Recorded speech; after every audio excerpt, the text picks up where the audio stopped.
Sirat Parashat Dvarim en 5 minutes. Vous savez que la Parashat Dvarim, elle est toujours lue avant Tisha B'Av, et donc la Haftara, c'est la Haftara de Chazon Novadia. Et il y a des relations entre la Parasha et la Haftara. Les deux, c'est des reproches au peuple juif. Seulement, c'est pas des reproches en tant que tels, c'est pour arriver à une délivrance. Comme dans le dernier verset de la Haftara, on voit que Jérusalem va être libérée. Et dans la fin de la Parasha, on voit que on parle de l'entrée en Eretz Israël, c'était aussi la délivrance. Dans la Parasha, Moshe Rabbeinu, il fait des reproches de manière soit allusive, soit dévoilée clairement. On parle aussi de deux entrées en Eretz Israël. L'entrée des enfants de Gad et Rouven qui ont pris leur terrain à l'est du Jourdain, et l'entrée des Bnei Israël dans Eretz Israël Mamash, la vraie terre d'Israël.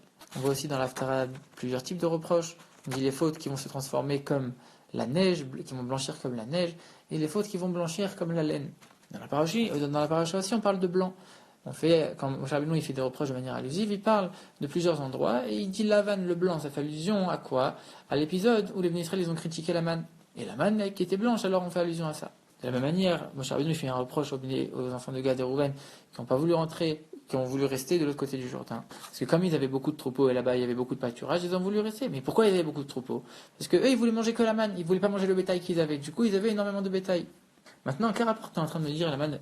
Tu es en train de me désigner la manne par le mot blanc. Dis-moi clairement c'est la manne. Qu'est-ce que ça a besoin de me dire que c'est blanc? Pareil dans la paracha de Halotra, les Juifs ils se sont plaints, ils ont dit regarde on en a marre de cette manne-là, on n'en peut plus d'en manger tout le temps. Et qu'est-ce que Dieu leur répond? Ouais mais tu sais, mais regarde elle est blanche. Quel rapport? Moi je te dis que j'en peux plus de manger la même chose. Réponds-moi, mais regarde, la manne elle a tous les goûts. Pourquoi tu me réponds qu'elle est blanche? De la même manière, les Juifs ils se sont plaints, ils ont dit ça c'est un pain, comme on a dit l'année dernière, il n'y a pas de déjection, il s'absorbe dans nos membres et il va nous pourrir le ventre. Et Dieu répond c'est blanc. En quoi c'est une réponse? En vérité, la manne, comme on l'a déjà expliqué dans la Sikha l'année dernière, c'était un pain spirituel. C'était un pain du ciel. Et comme chaque chose a une source spirituelle, mais chaque chose matérielle, elle a des limites. Et un aliment ne peut pas avoir tous les goûts, il y a des limites matérielles. La manne, c'était une chose spirituelle qui est descendue en bas telle qu'elle. Elle est restée spirituelle même dans ce monde matériel. Et c'est pour ça qu'elle pouvait avoir tous les goûts. Et en vérité, c'est pour ça qu'on dit qu'elle était blanche.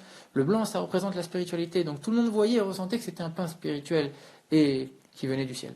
Donc en vérité, par cette réponse, Dieu il est en train de dire, regarde, le fait qu'elle soit blanche, le fait qu'elle soit spirituelle, cette manne, c'est grâce à ça qu'elle a tous les goûts. Parce qu'elle est spirituelle, elle est infinie. Et non seulement elle a tous les goûts parce qu'elle est infinie, mais comme c'est un pain spirituel, ça ne peut pas vous faire du mal au ventre. Donc par le fait que Dieu leur ait répondu ça a répondu à toutes leurs questions d'un seul coup. Mais en vérité, le rabbi explique que c'était uniquement une excuse. Eux, ils voulaient manger du pain de la terre, du pain matériel. Et c'est pour ça qu'ils ont trouvé une excuse. Mais ils voulaient manger du pain de la terre. Pourquoi? Ça, c'est ce qu'on va voir. Comme on l'a dit, les enfants de Gad et Rouven, ils voulaient rester de l'autre côté du Jourdain parce qu'ils avaient beaucoup de troupeaux et parce qu'ils mangeaient trop de manne, ils avaient beaucoup de troupeaux. Donc, a priori, la manne, ça a l'air d'être lié, mais indirectement. Mais on sait que dans la Torah, rien n'est au hasard. Donc, si c'est lié, c'est parce que c'est un peu comme la raison des explorateurs. Ils ne voulaient pas rentrer en Eretz Israël, ils voulaient rester dans le désert, étudier la Torah, dans la spiritualité. Ils ne voulaient pas rentrer dans la matérialité du monde, comme on a déjà vu les autres années. Et ici, ils voulaient rester de l'autre côté du Jourdain, où il y avait beaucoup de pâturage, ils allaient être des bergers, un berger qui est un peu séparé du monde, qui a le temps d'étudier, de méditer.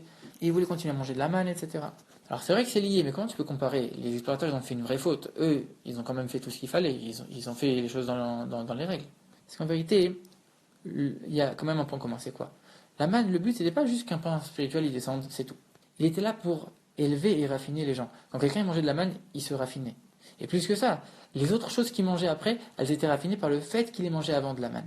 C'est pour ça que quand on mangeait du bétail, même si on avait mangé un peu de manne avant, alors le bétail lui-même, il était raffiné, il était élevé par la manne qu'on avait mangé avant. Et donc c'est la même chose.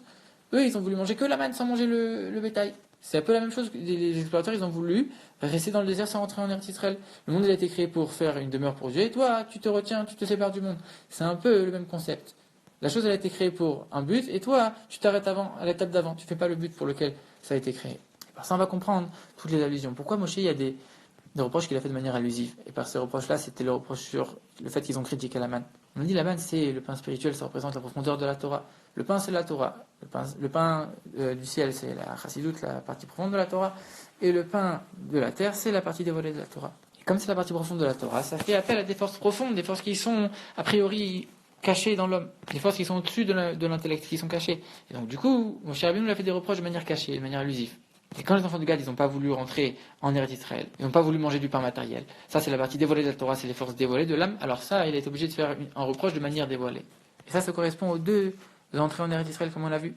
Par un reproche, on s'élève, comme on l'a vu, c'est pas un reproche en soi, c'est pour arriver à une délivrance. On te reproche de vouloir manger que le pain de la terre. Alors tu vas manger le pain du ciel, tu vas étudier la chassidoute. Et ça fait allusion à l'est du Jourdain. Et quand toi tu veux manger que la manne, tu veux pas manger que le pain spirituel, tu veux pas manger le pain matériel, alors là, on te fait un reproche sur le fait que tu as critiqué, sur ceux qui ont critiqué la manne. Non, pardon, on fait un reproche sur le fait que tu n'as pas voulu rentrer en Eretz Israël. Donc ça, tu arrives au niveau d'Eretz Israël. Donc on a les deux entrées en Eretz Israël ici. Et c'est la même chose avec le dernier verset de l'Haftara. Tzion, Jérusalem va être libérée par le Mishpat. Tzion, c'est la partie profonde de l'âme du juif, qui croit en Dieu de manière évidente.